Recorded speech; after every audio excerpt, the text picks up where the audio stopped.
Right now, Republican strategist Evan Siegfried and Democratic strategist Michael Starr Hopkins. Good to see you both.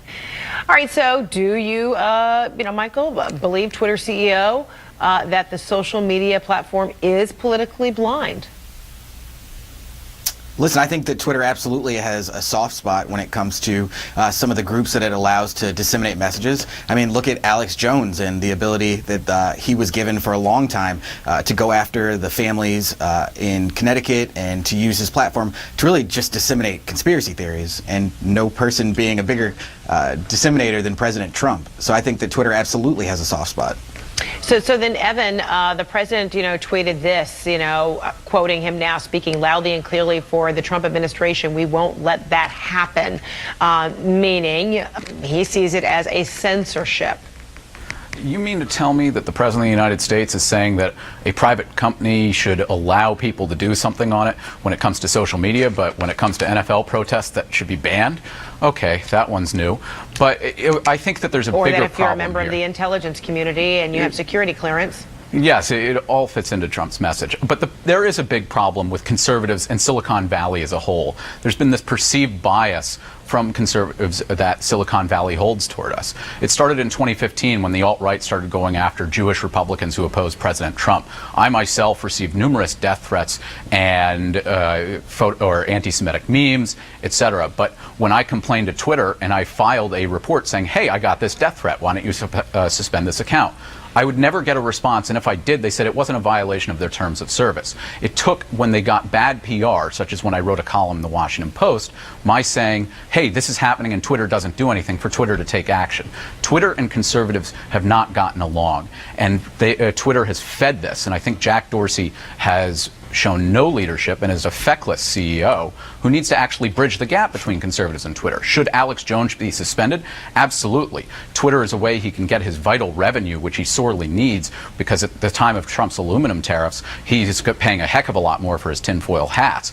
But I think that Twitter needs to explain to conservatives and try and bridge the gap that has develop between the two sides. So now, Michael, also the issue is going to be, discretion. You're now, counting on the discretion of any number of these companies, social media platforms, to determine, what's out of line, who crossed the line, who should be penalized, who should be silenced, who should be, restricted. How do you manage that? Yeah, I mean, with all due respect to Evan, this kind of victimization that Republicans seem to be claiming when it comes to Twitter, on one hand they say let the free market decide, but on the other hand they complain that people who are saying racist, misogynistic, inappropriate things well, I should point out that when liberals got death threats, they were dealt with immediately, whereas conservatives, they weren't. So that's what I'm talking about. I get death threats all the time. I mean, come on, like you and I both know, appearing on television, we get them all the time. Sometimes they get banned, sometimes they don't. But for the overall theme, but to be told it's not a violation of terms of service. I mean, look at. Let me finish. I mean, look at people like Candace Owens, who have made entire careers kind of spewing nonsense on Twitter. It's become a platform for the lowest common denominator conversations, and so I think that we're getting what our culture is rampant with right now, and it's nonsense. And so I think what we need to do is raise the level of conversation, not blame private companies like Twitter for the conversation being so poor. So Evan, is this just the beginning, where these social media platforms are realizing that their responsibility is quite sizable, and perhaps they didn't anticipate it, didn't know that this was going to be a territory that they would face?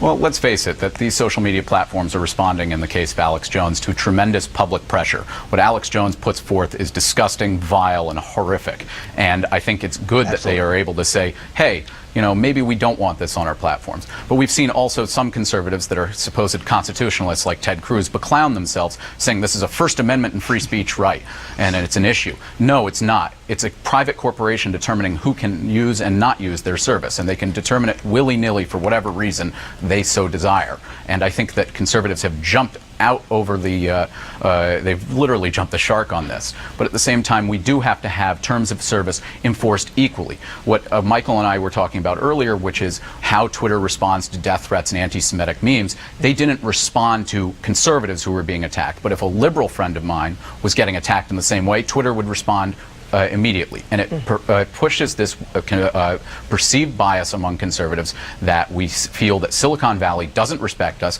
doesn't believe in us, and treats us like second-class citizens. Michael?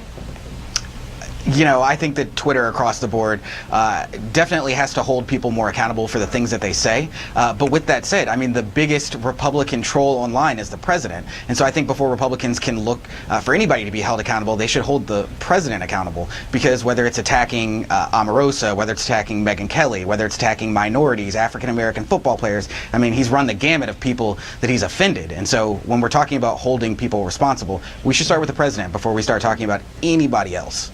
That's a whataboutism. I think that we need, while the president has been condemned by many Republicans, unfortunately none of them are in Congress, I think that we need to actually start talking about how we can solve these problems and getting the corporations to be responsible for the content and the way they treat their users. All right. But we can start that conversation with the president.